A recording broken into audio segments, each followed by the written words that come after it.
ବ୍ୟଙ୍ଗ କବିତା କି ଯୁଗ ହେଲା ସବୁ ତ ବଦଳି ଗଲା। ଭୁଆ ଶୁଣି ଆଉ ଘରେ ରହିଲେନି, ବୁଲିଲେ ଦାଣ୍ଡ ବାହାର। ମୁଣ୍ଡରେ ଓଢ଼ଣୀ ରହିଲାନି ତାଙ୍କ, କାନି ଉଡ଼େ ଫର ଫର।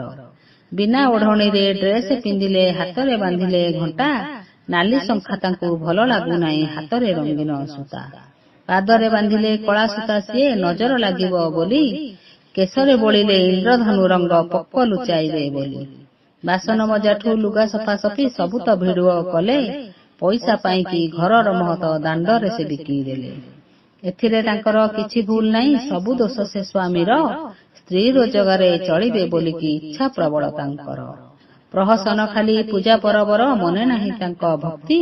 ନିଜ ଘର କଥା ପଦାରେ ପକାଇ ପାଉଛ କି ତୁମେ ଶାନ୍ତି। ନାରୀର ଗହଣା ଲଜ୍ଜା ଯେ ଅଟଇ ଏକଥାକୁ ଭୁଲି ଗଲେ। ଜୀବନ ଶୈଳୀର ଭିଡୁଅ କରିକି ମିଡିଆରେ ଛାଡିଦେଲେ। ପିଲାମାନଙ୍କର ଭବିଷ୍ୟତ କଥା ଭାବିଲେ ନାହିଁ ସେ ଟିକେ। ପୁଅ ଝିଅ ଯେବେ ବଡ଼ ହୋଇଯିବେ ତାଙ୍କ ଭିଡିଓ ଦେଖିବେ। ରୋଷେଇ କରିଲ, କପଡ଼ା କାଚିଲ, ସବୁ ତ ଦେଖେଇ ଦେଲ। ଶୋଇବା ବେଳର ଭିଡିଓକୁ ଛାଡ଼, ଲାଇକି ପାଇବ ଭଲ। ଲାଜ ସରମକୁ ପୋଡ଼ିକି ଖାଇଲ, ନାରୀ ମହତ ସାରିଲ।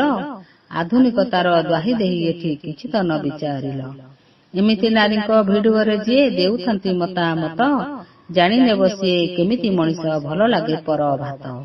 କିଛି ନାରୀଙ୍କର ଏ ପ୍ରକୃତି ପାଇଁ ବଦନାମ ନାରୀ ଜାତି।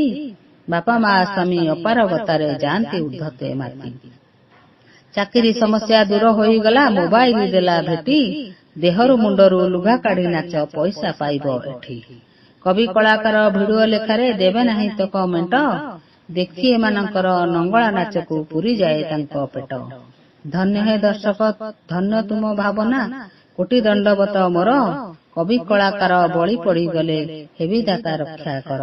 ଧନ୍ୟ ହେ ଦର୍ଶକ ତୁମର ଭାବନା, କୋଟି ଦଣ୍ଡବତ ମୋର। କବି କଳାକାର ବଳି ପଡ଼ିଗଲେ, ହେବି ଦାତା ରକ୍ଷା କର, ହେବି ଦାତା ରକ୍ଷା କର। ଜୟ ଜଗନ୍ନାଥ। ନମସ୍କାର। ମୁଁ